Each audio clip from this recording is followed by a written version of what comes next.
Hello बच्चों, तो मैं आज आपको क्लास 12 2025 फिजिक्स का आंसर बताऊंगा। और आप क्या करेंगे कि फिजिक्स का आंसर मार्केट से लेकर के इसके नोट्स बना लेंगे। हम इतनी गारंटी देते हैं कि जिस समय आप पेपर देने जाएंगे उस समय आप पूरा नोट्स तैयार नहीं कर सकते। तो क्या करेंगे, इसको अगर आप तैयार करके जाएंगे तो इसी में से आपको लगभग सारे क्वेश्चन मिल जाएंगे। इक्का दुक्का इधर उधर हो सकते हैं, वैसे भी वो आप छोड़ देंगे। अगर आप अभी तक कुछ नहीं पढ़े हैं, सिर्फ आंसर में पढ़ करके आप अच्छा नंबर लाना चाहते हैं तो आप जरूर इस वीडियो को देखेंगे। मन कहेगा तो लाइक करेंगे, नहीं तो कोई दिक्कत नहीं। सब्सक्राइब के लिए तो बोलेंगे भी नहीं, क्योंकि हमारा सब्सक्राइबर होने वाले हैं, हमें ज़्यादा लालच है नहीं। चलिए ठीक है, अभी स्टार्ट करते हैं।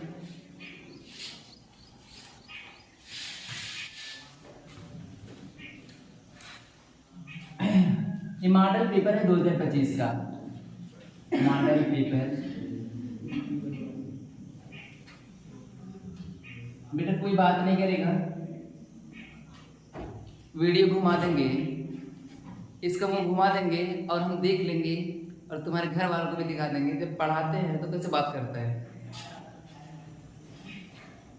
ठीक है, यहां से पहला क्वेश्चन दिया है, विद्युत विभव का मात्रक है। पहला दिया है विद्युत विभव का मात्रक, विद्युत विभव का मात्रक है। बेटा जिनको आता है वो भी पेशेंस रखें, आपको क्वेश्चन भी आएंगे जो आपको नहीं आते हैं। विद्युत विभव V बराबर है W/Q, V बराबर है W/Q। यहाँ से आप देखेंगे W का मात्रक होता है जूल, कार्य का मात्रक होता है जूल और आवेश का मात्रक होता है कूलम। हम आपको टिक मारने के लिए नहीं आए बेटा, हम आपको सलूशन देने के लिए आए हैं और उसको ऐसा समझाएंगे ना ताकि कुछ खोपड़े में बैठा रहे। ठीक है, ये यहाँ तक है जूल पर कूलम। ये आपका विकल्प नंबर पहला ही है, आपका ऑप्शन फर्स्ट यही करेंगे। ठीक है, अगर मान लीजिए कि आप दूसरा करेंगे, प्रश्नोत्तर नंबर 2 डालेंगे, प्रश्नोत्तर ये वो नहीं रहता ना, प्रश्नोत्तर नहीं होता, प्रश्नोत्तर रहता है, ये वो नहीं रहता है ना। एकक है, लेकिन हम एक बार लिख दिए तो लिख दिए, बता दिए ना, आप समझते रहिए। ये बेटा इसमें कह रहे हैं दो बिंदु आवेश के मध्य, दो बिंदु आवेश के मध्य F न्यूटन का एक स्थिर विद्युत बल कार्य करता है। दो बिंदु आवेश है, यहां से क्या करेंगे, एक बिंदु आवेश हमारे पास क्या है Q1 है और एक बिंदु आवेश क्या है Q2 है। दो बिंदु आवेश है, इनके मध्य कितना बल कार्य करेगा, कौन सा ला लगाएंगे कोई बताएगा। इसमें हम कूलॉम सा ला लगाएंगे। अगर दो चार्ज है उनके बीच जो फोर्स लगेगा तो कौन सा ला लगाएंगे, कूलॉम का नियम। अरे दो चार्ज के लिए होता है और आप जानते हो कूलॉम का नियम क्या होता है, 1/4 pi epsilon not, 1/4 pi epsilon not. ये क्या हो जाएगा Q1 Q2 बाई r²। ये बीच की डिस्टेंस r हमने मान लिया और दिया हो तब भी कोई दिक्कत नहीं। करे यदि इन आवेशों के बीच, ये लड़के इधर देख बेटा, यदि इन दोनों के बीच वायु था, वायु के लिए है ना, ये रखते हैं। अगर मान लीजिए कि कोई परावैद्युतांक रख दिया जाए, है ना, परावैद्युतांक, थोड़ा से परावैद्युतांक के बारे में आपको बता देते हैं, जो आप पहले नहीं पढ़े उसको भी पढ़ लें। परावैद्युतांक का मतलब ये होता है, परावैद्युतांक, ये हिंदी तो ज्यादा समझने में नहीं आती, इंग्लिश से समझ आते हैं। परमिटिविटी, शायद डबल है, परमी में देखेंगे जो परमिट है ना, परमिट मतलब क्या होता है, कहते हैं ऑल इंडिया परमिट, मतलब सारे पूरे भारत में परमिट कहीं पे भी जा सकते हैं, है ना, बस उस पर लिखा रहता है ऑल इंडिया परमिट। मतलब ये परमिटिविटी मतलब ये परमिट देगा किसको, इन दोनों चार्जों को, इन दोनों चार्जों के बीच जो फोर्स लग रहा है ये परमिट करेगा क्या, कि जाके उनकी फोर्स को कम कर दो। इसको नहीं कि जैसे ऐसा नाम तो लग रहा है कि जाके परमिट कर देगा, फोर्स को बढ़ा देगा, लेकिन ऐसा बिल्कुल भी नहीं है।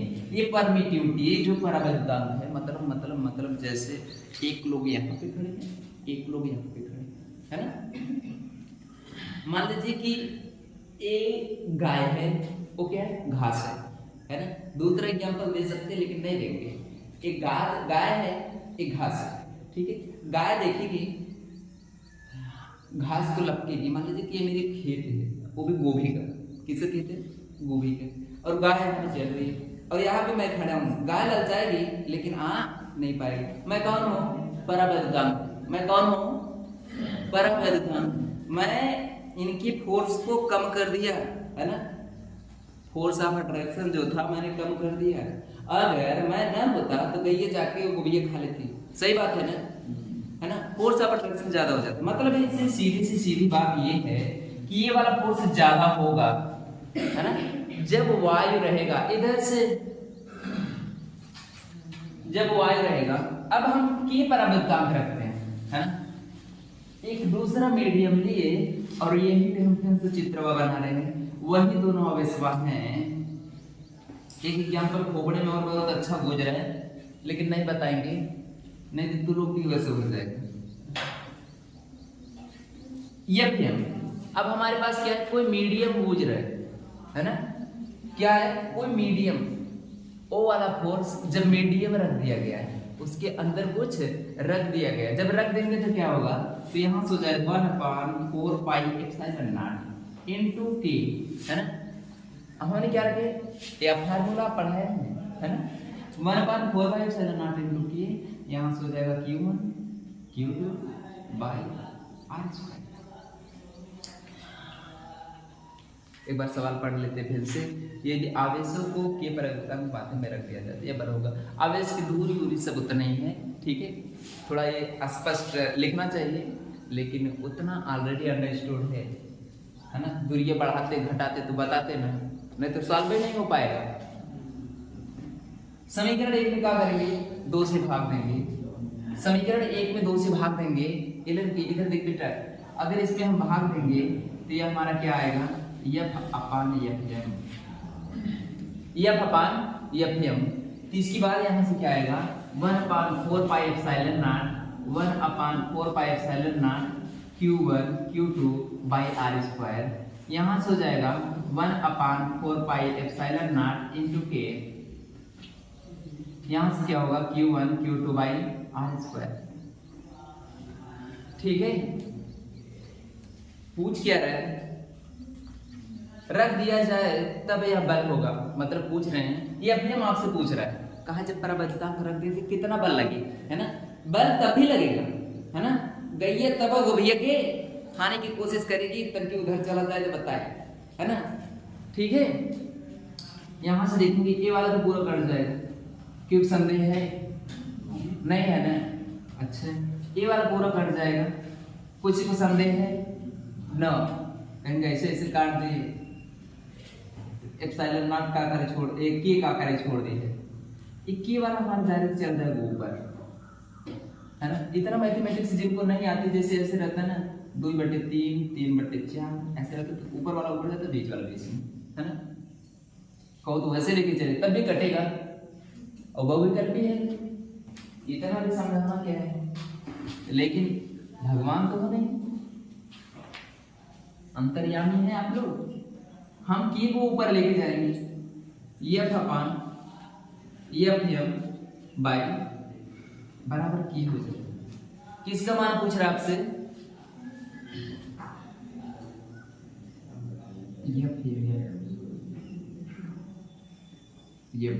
कौन सा विकल्प सही है? चौथा विकल्प नंबर आपका 4 सही है। अच्छा, मतलब जितना पराबैद्युतांक रहेगा, जितना पराबैद्युतांक रहेगा उतना ही फोर्स कम लगेगा। मतलब जितना पराबैद्युतांक स्ट्रांग रहेगा। अब हम मान रहे हैं कि हम यहीं पे खड़े हैं, गाय लगे खड़ी, मान लो गाय चला मर गई गाय है ना, ढकेल ढकेल के जाए वो भी खाई दे, लेकिन यही बंदूक लेके खड़ा है और गाय की पता है कि बंदूक की औकात क्या है, डंडा लेके खड़ा है और ऐसे ताने में तो पहले चल रही है ना। वो पराबैद्युतांक है। कौन? जो यहीं पे खड़ा था बीच में, वही पराबैद्युतांक वही किए है। ठीक है। आपको पीछे से कुछ आता है कोई मतलब नहीं है, यहाँ से जो बताया है, जिस तरह से बेसिक लेवल से बताया आपको जरूर समझने में आया होगा। नोट करिए इसे जल्दी से, हम वीडियो को पोज कर रहे हैं। देखिए यहाँ से 1 का गैप,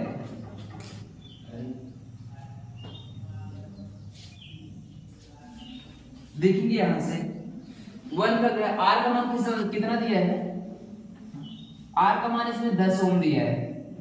कैसे पता चला, ओम को देखते ही हम आर लिख देंगे, ठीक है।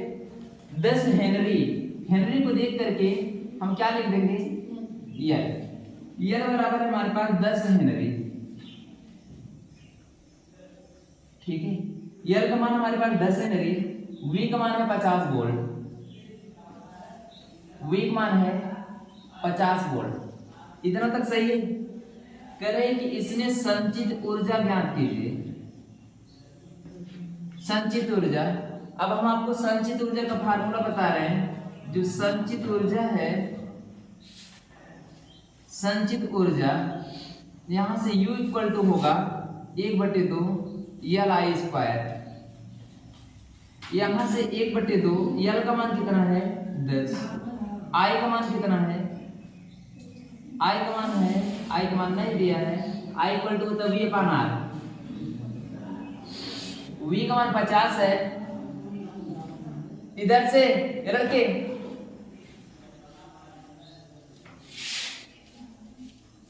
यहां से V/R का होल स्क्वायर, ठीक है। एक इससे 0 से 0 काट देंगे, यहां से अगर 2 बचे 10, 5 बचे 25, 5 के स्क्वायर करेंगे 25 हो जाएगा, 25 बचे 125 जूल। ये आपका आंसर है। तो विकल्प नंबर पहला सही। अब प्रश्न उत्तर नंबर 1 का घ है, 1 का घ, जो 1 का घ है इसमें कह रहे हैं धब्बे के विस्थापन क्या होगा।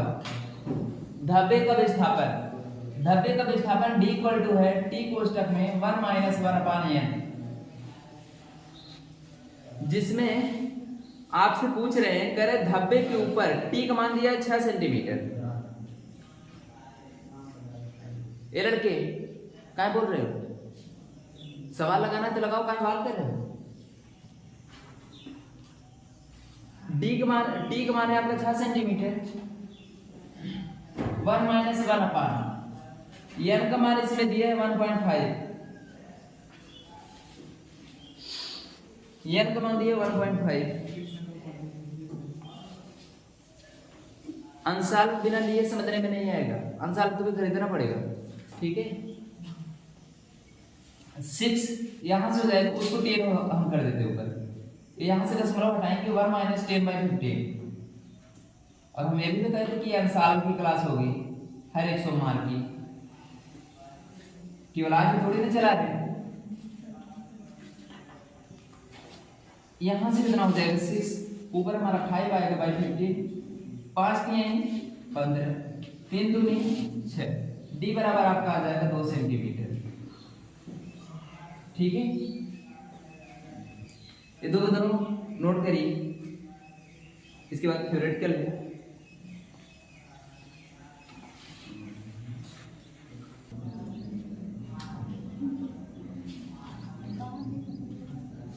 देखिए यहां से पहले का अंगांक, पहले का जो अंगांक है ध्यान से सुनेंगे, शायद आज ही समझने में आ जाए, तो वहां पे जो व्यतिकरण विवर्तन है उसमें कम समझाना पड़े। तो कह रहे हैं दो स्रोत कला संबद्ध होते हैं यदि वे तरंगे उत्पन्न होते हैं, यदि वे तरंगे उत्पन्न होते हैं। जब कहीं पे तरंगे उत्पन्न होती है ना, कहते समान आवृत्ति, है ना, समान आवृत्ति तथा समान वेग से दो तरंगे विपरीत दिशा में, है ना, जब एक ही साथ चलती है तो उनके अध्यारोपण के द्वारा जो तरंगे बनती हैं उसे हम क्या कहते हैं, कंस्ट्रक्टिव इंटरफेरेंस, है ना, वहीं से मिलकर के बना है। अभी नहीं समझने में आ रहा है तो आप क्या करेंगे, करें कि आवृत्ति उनकी समान होनी चाहिए, आवृत्ति उनकी समान होनी चाहिए, और दिशा हमारी अलग अलग हो सकती है। जब दिशा हमारी अलग अलग होती है इसे हम कहते हैं विनाशी व्यतिकरण, है ना, विनाशी व्यतिकरण कहते हैं। लेकिन जब दिशा सेम हो जाती है इसे हम संपोषी व्यतिकरण कहते हैं। ये इस तरह से समझने में नहीं आ रहा है कोई बात नहीं, लेकिन हमने एक बात बोला था, समान आवृत्ति तथा समान वेग से, परंतु विपरीत दिशा विपरीत भी हो सकती है, समान भी हो सकती है। यहाँ पे समान है, यहाँ पे समान है, यहाँ पे ऊपर विपरीत है, ठीक, नीचे से चल रही ऊपर से चल रही, ठीक है। तो यहाँ से कला संबद्ध होते हैं, यदि वे तरंग उत्पन्न होती तो उनकी आवृत्ति समान रहती है, ठीक है। क्या समान रहती है? आवृत्ति समान रहती है। ये आपको सेकंड पार्ट का बहुत टफ चैप्टर से है, सेकंड पार्ट में मिलेगा। तो इसे आप क्या कहेंगे? एक समान आवृत्ति, यही आंसर है, एक समान आवृत्ति। और पहले का चयन यही 5 तो दिया रहता है, 6 विकल्प भी। इसमें करें एक अर्धचालक डिवाइस, इधर देख बेटा, एक अर्धचालक डिवाइस एक बैटरी तथा प्रतिरोध के साथ श्रेणी क्रम में संयोजित है। बैटरी तथा प्रतिरोध के साथ,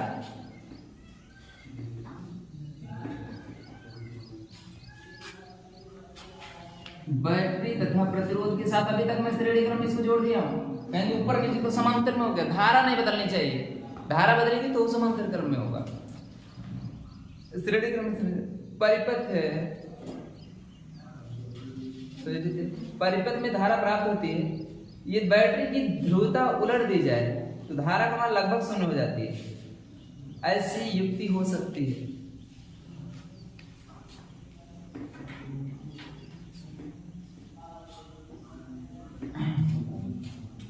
ये पॉजिटिव है, ये नेगेटिव है ना। जब हम इसको ऐसे दे रहे थे, परिपथ में धारा प्राप्त होती है, करे परिपथ में धारा प्राप्त होती है, ठीक है।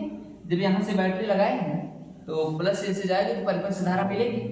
करे ध्रुवता उलट दें, प्लस को माइनस कर दे, माइनस को प्लस कर दे, तो क्या होगा? तो होगा ये कि करे धारा लगभग 0 हो जाए, है ना। ऐसा कंडीशन किसमें होता जानते हैं? उसे हम कहते हैं पीएन संधि डायोड। आपको पढ़ना है आगे, उसे हम कहते हैं पीएन संधि डायोड।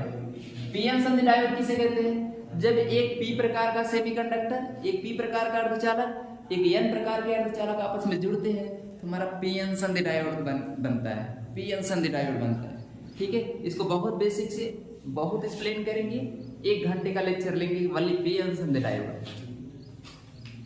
चलिए अब हम खंड ब में आ जाते हैं। खंड ब,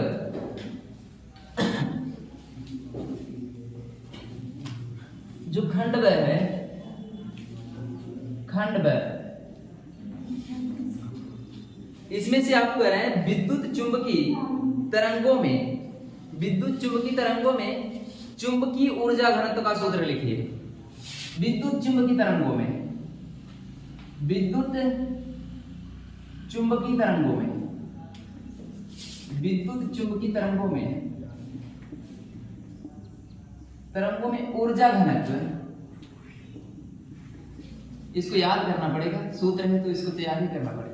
अच्छा, जो विद्युत चुंबकीय कह रहे विद्युत तरंगों की ऊर्जा घनत्व का सूत्र जो होता है वो होता है 1/2 एप्सिलॉन नॉट ई स्क्वायर। ये किसका है?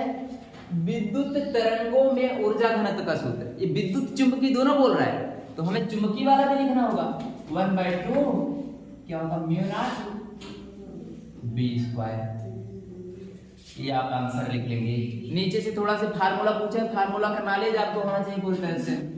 एप्सिलॉन नॉट क्या है, ई क्या है, म्यू नॉट क्या है, बी क्या है, सबको पता है ना।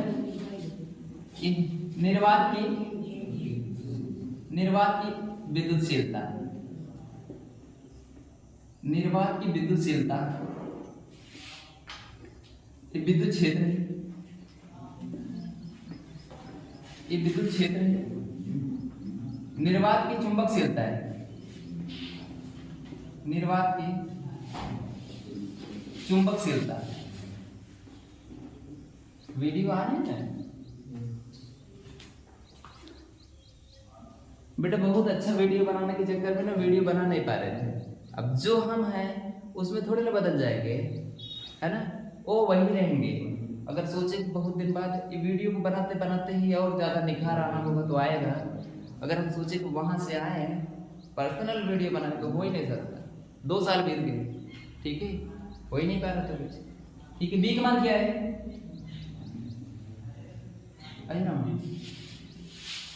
विद्युत क्षेत्र ना, चुंबकीय क्षेत्र, ये है चुंबकीय क्षेत्र। बेटा आप इसे याद रखेंगे तो कसम भगवान की, ये डायलॉग आता है, कसम भगवान की। ये आपके बुक में डायरेक्ट क्वेश्चन पूछे जाने वाले हैं और बच्चे छोड़ करके आते हैं, ठीक है। यहाँ से विद्युत चुंबकीय तरंगों में ऊर्जा घनत्व इतना बड़ा याद करना बड़ा मुश्किल है, लेकिन इस बात को देखना, ये दोनों निर्वात की विद्युतशीलता, निर्वात की चुंबकशीलता, ए के स्क्वायर बी के स्क्वायर, बस वही है, बीच में प्लस लगा दो, ठीक है। क्वेश्चन नंबर नोट किए बेटा, फार्मूला नोट कर लीजिए, नीचे वाला रन दीजिए। खंड ब का पहला सवाल था, खंड ब का पहला सवाल था, ये भी आपका एक ही नंबर का है तो इतना ही लिखेंगे। और इसमें दूसरा सवाल जो है कह रहे हैं आवेशों के मध्य लगने वाले, आवेशों के मध्य लगने वाले विद्युत बल की सहायता से एप्सिलॉन, विद्युतशीलता एप्सिलॉन का बीमी समीकरण लिखिए। एप्सिलॉन का बीमी समीकरण लिखिए। यह इक्वल टू क्या होता है? 1/4 पाई एप्सिलॉन। क्या है एप्सिलॉन?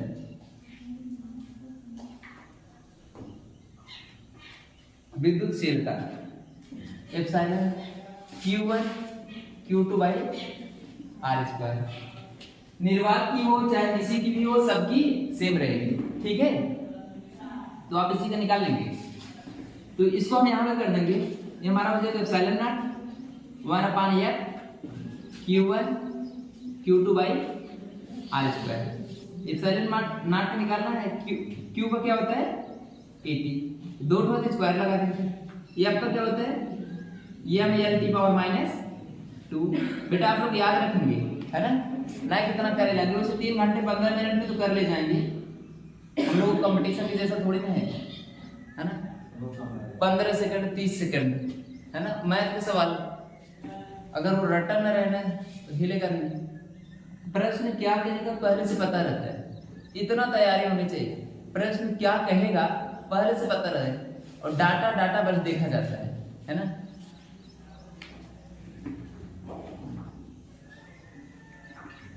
यहां से ये होता है a स्क्वायर टी स्क्वायर, यहां से हो जाएगा, देखेंगे यह 3 हो जाएगा, l की पावर 3 t की पावर -2। इसको हम ऊपर लेके जाएंगे, हो जाएगा m इनवर्स l की पावर -3 t की पावर 4 a की पावर 2। इसको दिक्कत, ये एप्सिलॉन नॉट की बीमी सूत्र है, एप्सिलॉन नॉट का बीमी सूत्र है, ठीक है। आगे बेटे नोट करिए, हो गया। ये तो कक्षा 11 से पढ़ते पढ़ते हालत खराब हो गई। किसी कोई दिक्कत है तो बताओ, इरेज कर दें।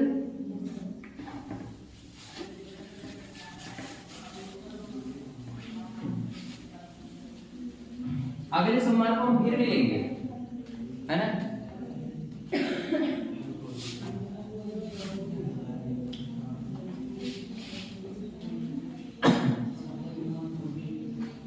यहां से कह रहे हैं एक अल्फा कण, कह रहे हैं एक प्रोटॉन तथा अल्फा कण समान वेग से समान चुंबकीय क्षेत्र में लंबवत प्रवेश करता है। एक प्रोटॉन तथा एक अल्फा कण, एक प्रोटॉन में कितना आवेश होता है? प्रोटॉन पे आवेश कितना होता है?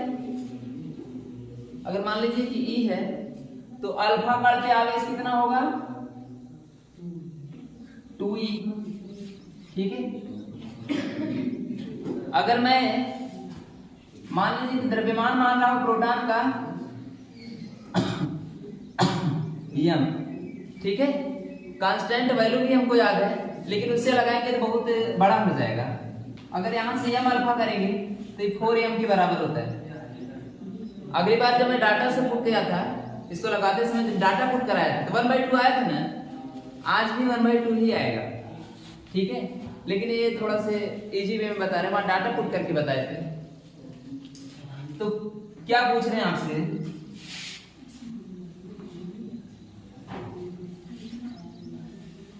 प्रोटॉन के वृत्ताकार पथ की त्रिज्या, अल्फा कण के वृत्ताकार पथ की त्रिज्या, प्रोटॉन की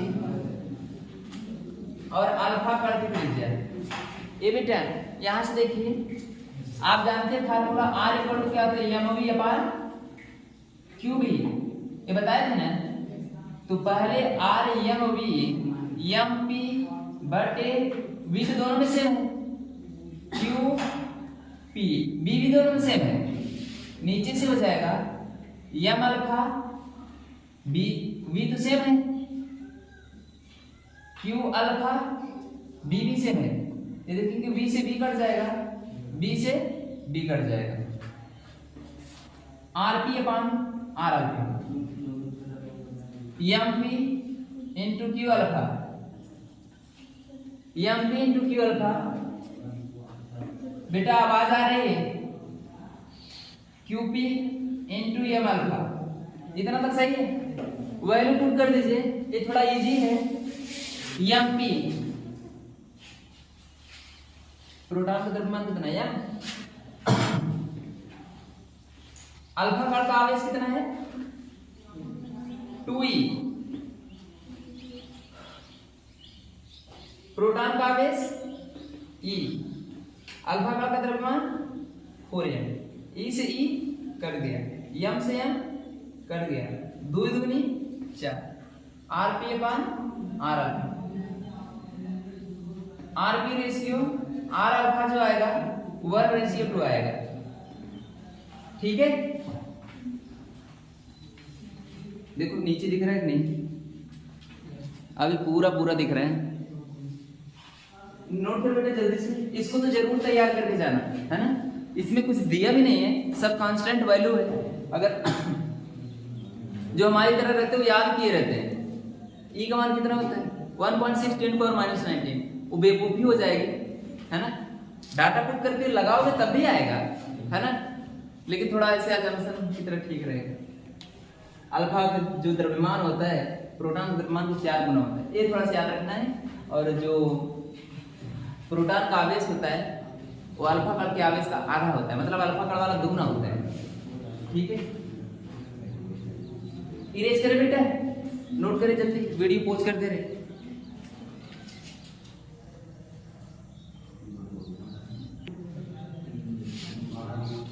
इधर से आवाज ना आने पाए इसमें, देखेंगे तीसरा है माइलस का नियम। क्या है माइलस का नियम?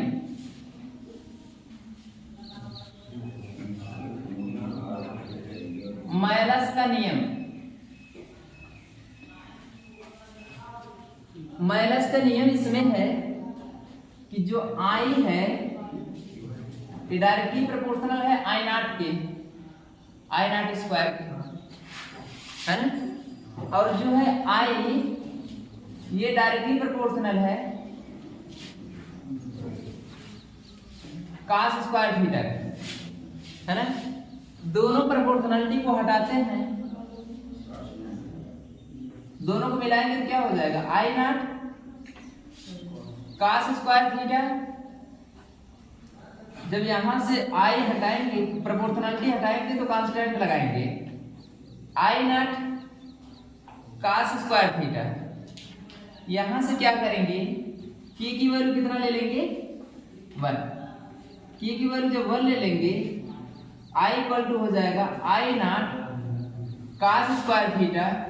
यही हमारा क्या है माइलस का नियम।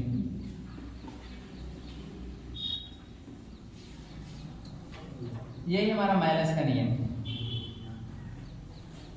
ठीक है।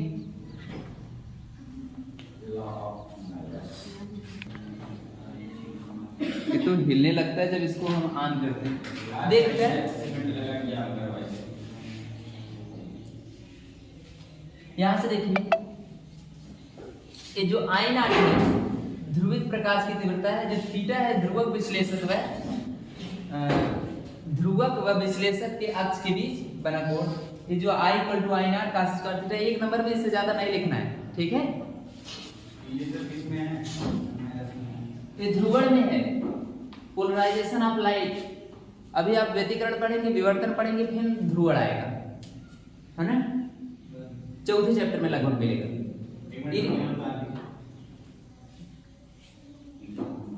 अभी फिर वीडियो को पोज करें, जल्दी नोट कर बेटा, वो फिर हिल जाएगा।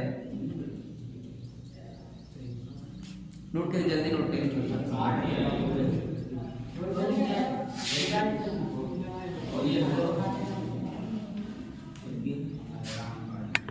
वाह, ठीक है। ये बेटा देखिए यहां से एक ऐसा फार्मूला बताएंगे ना, एक कौन सा बोल रहे हैं ना, करे तीसरी कक्षा के, हम पहली कक्षा का निकाल लेंगे, दूसरी कक्षा का निकाल लेंगे, तीसरी कक्षा का निकाल लेंगे, चौथी कक्षा का निकाल लेंगे, 9वीं कक्षा का निकाल देंगे। अच्छा, तो मतलब 9वीं कक्षा का फार्मूला बता दे, हर एक कक्षा का निकल जाएगा ना, दिमाग, ठीक है।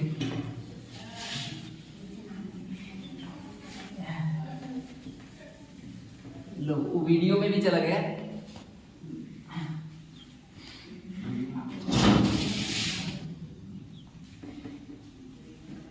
चलिए देख बेटा, आप लोग निकालेंगे, और मुझे याद है कौन सा रहता है। पहले में कितना था, -13.6, दूसरे में -2.5 से बनाता है, तीसरे में आता -1.51 इलेक्ट्रॉन वोल्ट, है ना। यहां से देख बेटा, 9वीं कक्षा के लिए बता रहे हैं, EN कौन सा है, दूसरे का अंगना, ये दूसरे का अंगना है। अब 9वीं कक्षा का ऊर्जा, 9वीं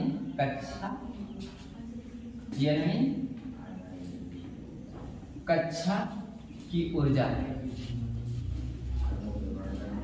ये बेटा ये माइनस क्यों आता है इसको भी बताते हैं। -13.6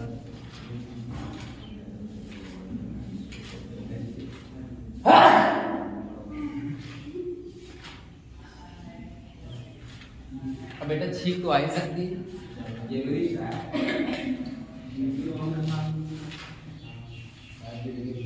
अच्छा ये लड़कियों, अगर पहली कक्षा का निकालेंगे तो क्या आएगा, E1, तो n की जगह कितना लिखेंगे, 1 लिख देंगे। 1 का स्क्वायर कितना हो जाएगा, 1। लेकिन आपसे पूछ कौन सी कक्षा कराया है, तीसरी कक्षा का पूछ रहा है। आप इस बात को जानेंगे कि इसकी ऊर्जा कितनी होती है, पहली कक्षा की ऊर्जा कितनी होती है, 13.6 इलेक्ट्रॉन वोल्ट। पहली कक्षा की ऊर्जा कितनी होती है, 13. हाँ, मतलब पहली कक्षा से अगर आपको इलेक्ट्रॉन निकालना है तो इतनी ऊर्जा उसको देनी पड़ेगी, है ना। और मान लो बाहर कक्षा बता ऊर्जा कम होती जाएगी ना। मान लो जैसे कोनो आम एक पेड़ बा, हम ओकर रखवाला है ना, बाग बाटे, बाग के कोने पर के आम तोड़ सकते हैं। वो जो आम है ना, इलेक्ट्रॉन है, हम मान लो किधर मुड़ के रहे, उधर मान लो एक चक्का लेके चल दी है, कम ऊर्जा लगेगी। और जहां पे न्यूक्लियस है उसके पास से तोड़ के लेके जाइए तो ज्यादा ऊर्जा लगेगी। तो हमें पहले आवे हुए, हमका पेड़ में बांधे हुए, तब तो तोड़ के लग गया। सही बात है ना। यहां से E2 में कितनी ऊर्जा आएगी, एक कोई जरूरी थोड़ी ना आपसे केवल एग्जाम में जो इसमें दिया हुआ है पूछेगा। पहला का दिया तो पहला पूछ ले, नहीं दूसरा भी पूछ सकता है, तीसरा भी पूछ सकता है, चौथा भी पूछ सकते हैं, पांचवें हर एक वैज्ञानिक ने दिया है 5 तक पूछ सकते हैं। -13.6 by n electron volt. n की जगह कितना रखेंगे, 2 का स्क्वायर कितना होगा, 4 4 दिया है, 4 दिया है, 12, 4 चौक 4 3 12, 4 चौक 16, 3.4 इलेक्ट्रॉन वोल्ट। अगर मान यही तीसरा वाला आपसे पूछ रहा है जो अब बताने जा रहे हैं, केवल यही आपको लिखना है उसके सॉल्यूशन में 13.6 electron volt by N square.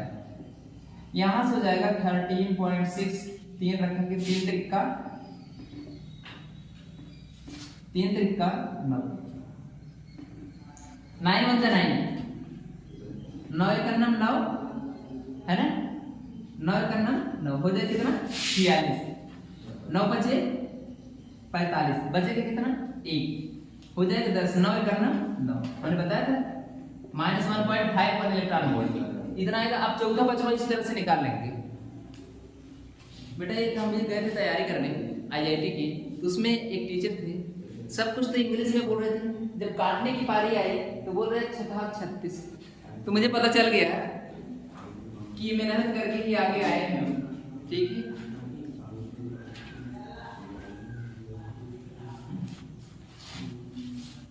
Erase कर दे,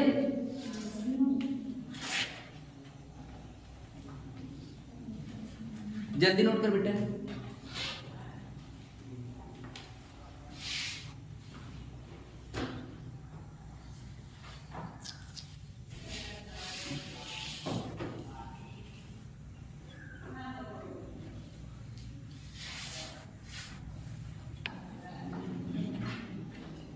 लो, जितना बचा रहे तो उससे ज्यादा हिल गया। यहां से देखिए, इसके बाद आपको पास आ गया विवर्तन। बेटा यहीं से समझने में आ जाएगा, है ना, लेकिन भाषण अच्छे से देंगे जब विवर्तन चालू करेंगे। सोमवार को आपका साल चलता रहेगा, तब तक खत्म हो जाएगा। प्रकाश का विवर्तन, प्रकाश का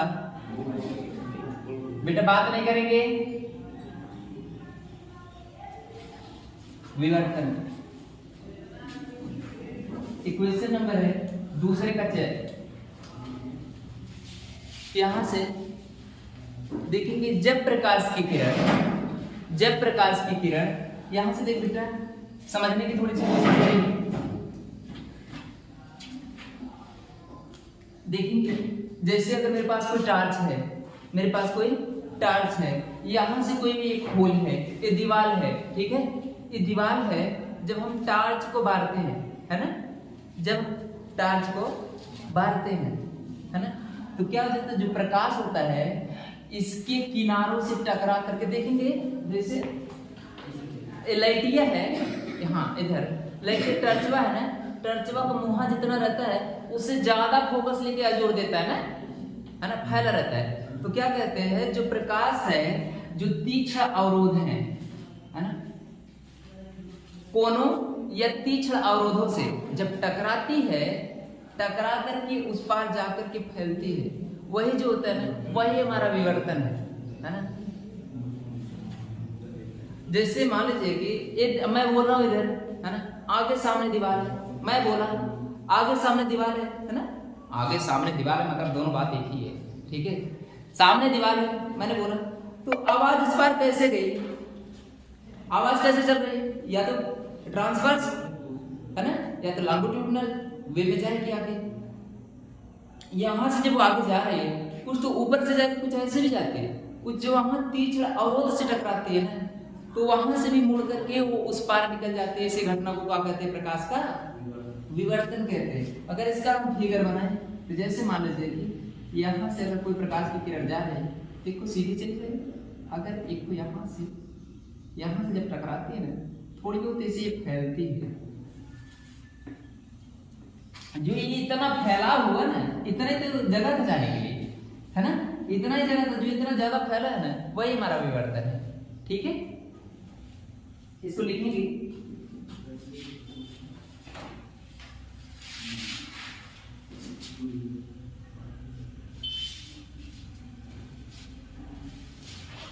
जब प्रकाश की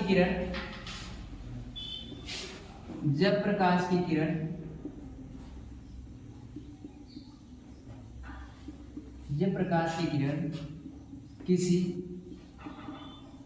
रेखा क्षेत्र, किसी रेखा क्षेत्र या तीक्ष्ण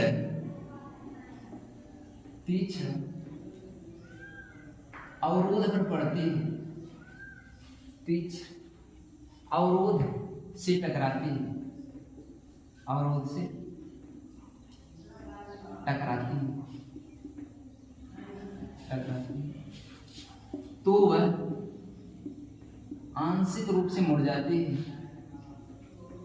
आंशिक माने पूरा नहीं मुड़ती है, पूरा आंशिक, कोई अंश है ना, मतलब कहते हैं ये जो बाल है मेरा, मेरी बॉडी का एक अंश है ना, थोड़ा से है ना, मतलब कि बड़ा भाग भी हो सकता है ना, लेकिन पूरा नहीं होगा, है ना। कहते परशुराम जी भगवान विष्णु के अंश है ना, अवतार, ठीक है। वह आंशिक रूप से मुड़ जाती है, आंशिक रूप से मुड़ जाती है। इसको हम 5 फिगर बताएंगे जब आपको पढ़ाएंगे तो, 5 फिगर बताएंगे, जिसमें से एक ये भी है, आंशिक रूप से मुड़ जाती है। 1 नंबर में क्या लिखेंगे, मुड़ जाती है। इस घटना को प्रकाश का विवर्तन कहते हैं। ये फिगर में बना लेना इसे, प्रकाश का विवर्तन कहते हैं, ठीक है। इस घटना को प्रकाश का विवर्तन कहते हैं। आपका क्वेश्चन नंबर 2 तक कंप्लीट हो चुका है, ठीक है। चलिए क्वेश्चन नंबर 3 हम स्टार्ट करते हैं। खंड सर, इसको इरेज कर दे।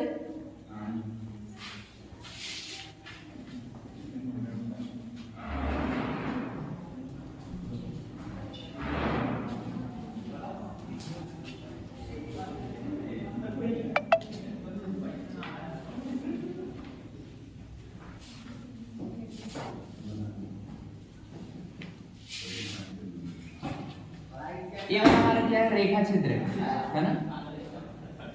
ये वाला जो हमारा रेखा क्षेत्र है, ये हमारा क्षेत्र है। ये वाला हमारा रेखा क्षेत्र है, मतलब ये रेखा क्षेत्र है ये वाला।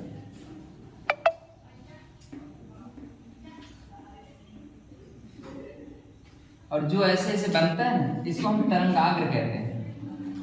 मान लीजिए कि जैसे बढ़ेगी तो आगे ऐसे ही तो बढ़ेगी, जो ऐसे बनती है इसे हम तरंगाग्र कहते हैं। इसको अच्छे से बताएंगे, ठीक है।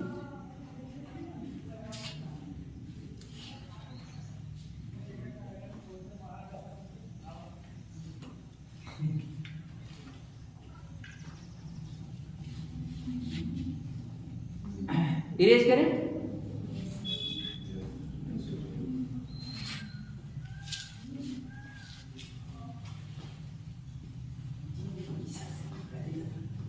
मिटाएं।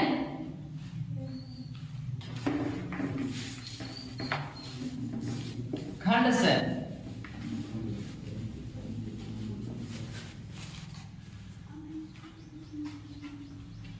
बेटा बगल से देख लीजिए जो नोट नहीं किए। खंड से, जो खंड से है, खंड से मतलब तीसरे का क, तीसरे का क। ये 2 नंबर का क्वेश्चन है। कह रहे वैद्युत द्विध्रुव P, एक वैद्युत द्विध्रुव आपको P दिए हैं, ऊपर वेक्टर लगाया है, मतलब ये सदिश राशि है। ये लड़के हैं, ए क्या P दिया है, कहते R दूरी, दूरी कितना दिया है, R दिया है। कह रहे वैद्युत द्विध्रुव की व्यंजक लिखिए। अक्ष से केंद्र R दूरी पर वैद्युत द्विध्रुव का व्यंजक लिखिए।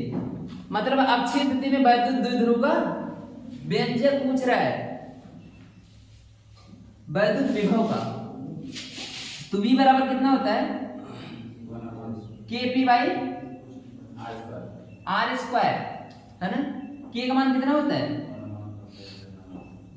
1/4 पाई एप्सिलॉन नॉट p/r²।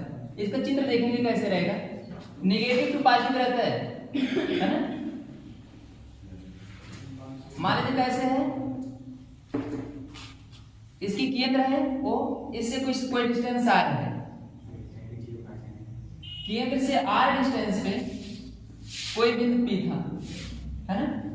मान लीजिए यहाँ m मान ले रहे हैं क्योंकि द्विध्रुव में P माने, r है, ये वाला L है, ये वाला L है, जो सब कुछ आया था आपका ये वाला आया था।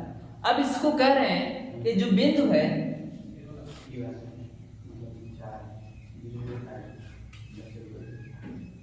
बात न करिए, मेरे तक न सुनाई दे। अब क्या कर रहे हैं, इधर देखेंगे तो ये वाला फार्मूला याद किए थे, इतना था। अब कर रहे हैं इसी ध्रुव पे घुमा दे, कितना 90 डिग्री, मतलब जो ध्रुव प्लस क्यों यहाँ पे था, ये हमारा ऐसे था, तो अब हमारा ये ऐसे हो जाएगा, ये वाला हमारा यल हो जाएगा, ये वाला हमारा यल हो जाएगा, डिस्टेंस वही आ रहा है। ये कौन सी कंडीशन है, निरक्षीय स्थिति है। निरक्षीय स्थिति में v बराबर कितना आया था, 0 आया था। इसका हम डेरिवेशन भी करा सकते हैं, लेकिन फालतू बकवास करने कोई मतलब है नहीं, ठीक है।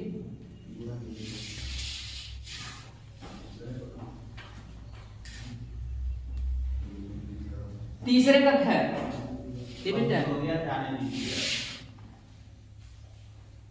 चलिए ठीक है। तीसरे कक्षा से आप अगले सोमवार तक वेट करेंगे, और जिनको नहीं आता इसे तैयार भी किए रहेंगे, ठीक है। अगले सोमवार को हम फिर से मिलेंगे आपको, शायद हो सके तो अगले सोमवार को और जल्दी आएंगे तो पूरा खत्म हो जाएगा, फिर 2024 वाला चलेगा, ठीक है।